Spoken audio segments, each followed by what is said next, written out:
Welcome back. At least 50 people have been killed in Niger's capital, Niamey, after an oil tanker exploded early this morning.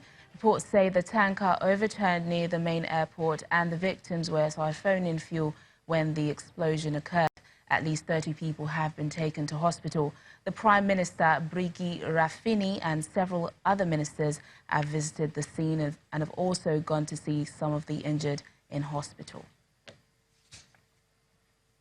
Now, as South Africans gear up to go to the polls on May 8, political parties have come out in full force to convince eligible voters to choose their parties.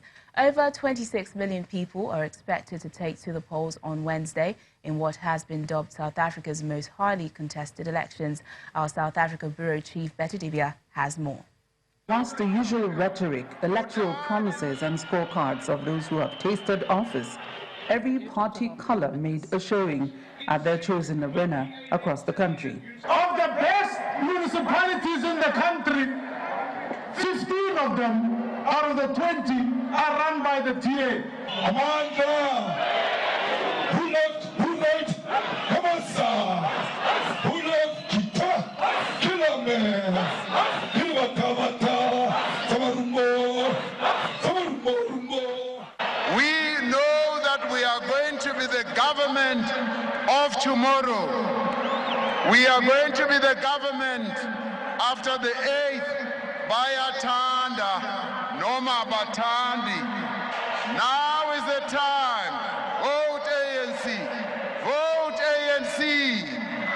All the parties had it all worked out, how to reform the economy and the politics, land expropriation, fighting corruption, providing free education, tackling illegal immigration and restoring every citizen's dignity.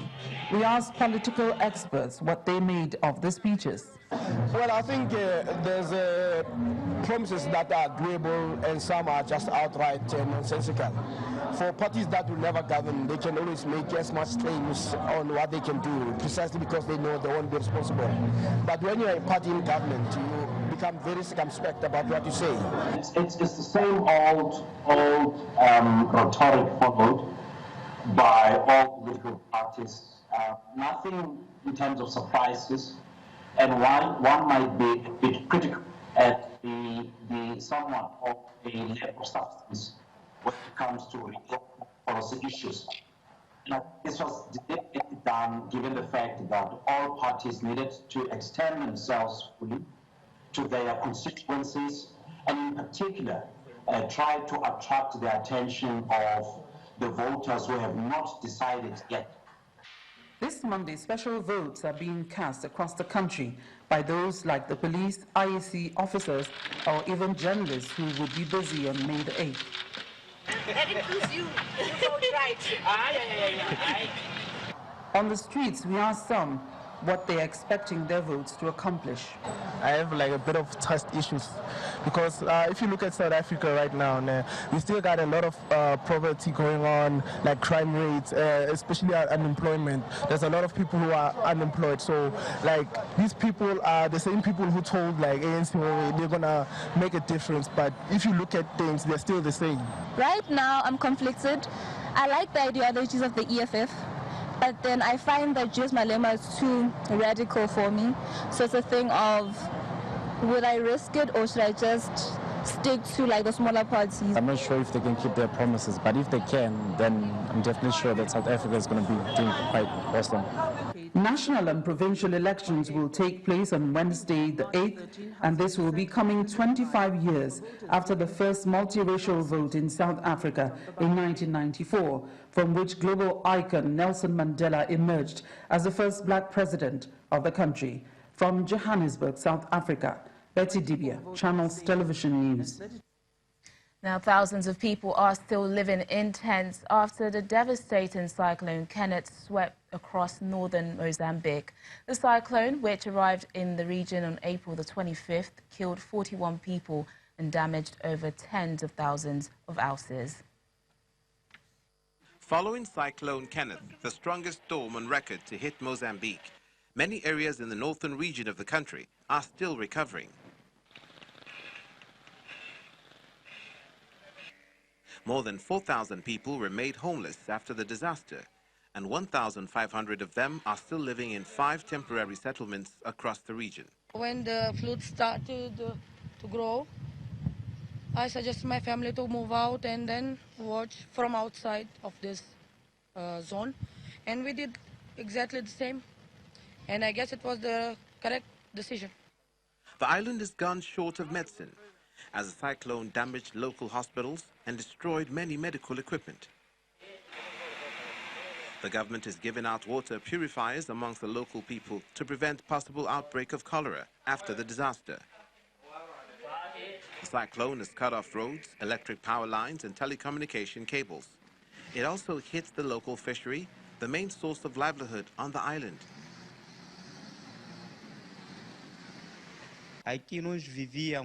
Most of the fishermen have stopped fishing because the wind has destroyed their boats and equipment. There is no means of transportation, and we don't have enough food.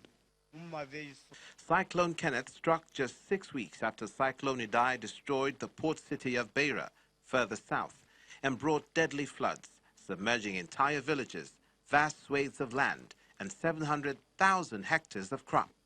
It killed over 1,000 people across Mozambique, Zimbabwe, and Malawi. Now, scientists in Kenya are investigating possible connections between food and beverage temperatures and cancer.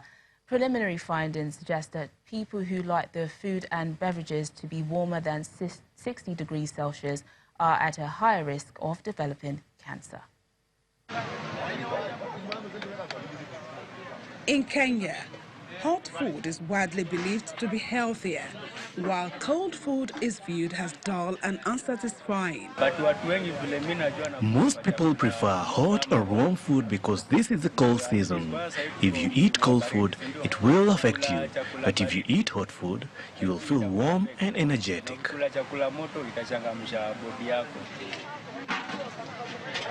For years, researchers have sought to establish the effect of very hot food on the esophagus, the tube through which food travels to the stomach. A study published in the journal Cancer Epidemiology identified thermal injury from hot food and beverages as a possible cause of esophageal cancer. It is an irritant. Heat, you are causing ulceration of the lining of the esophagus and the throat. And once you cause this constant damage to the lining, it leads to mutation and finally leads to cancer. So it's carcinogenic to cause constant irritation of the mucous lining. Researchers found that tea drinkers who like their tea to be warmer than 60 degrees Celsius and drink more than 2 large cups daily have a 90% of higher risk of developing esophageal cancer. This is bad news for tea drinkers in Kenya's western region, who are among those taking the hottest tea in the world. Real temperature is the body temperature, which is about 37 degrees centigrade. Anything above that will be damaging the cells. The cells are designed to survive within the body. Esophageal cancer accounts for 11% of new cancer cases in Kenya. The latest discovery has had a jarring effect on tea lovers, but the studies are not conclusive, and researchers suggest that the evidence should be evaluated further. Well, that's it on the program today. Thanks for watching. I'm Teniola Shabowale. Bye for now.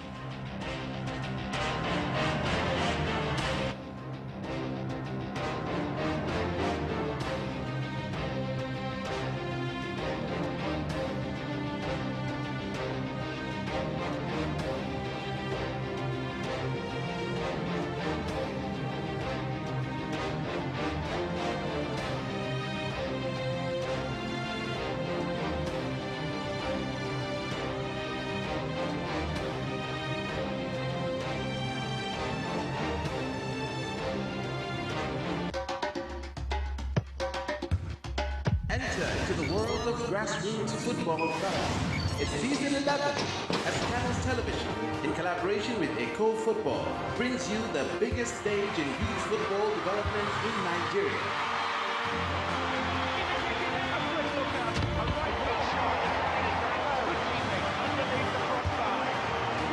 It's a stupendous goal.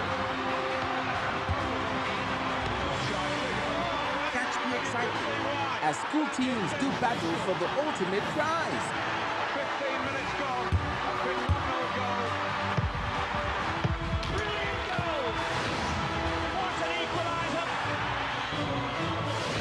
Channel's Kids Cup. Catch you then.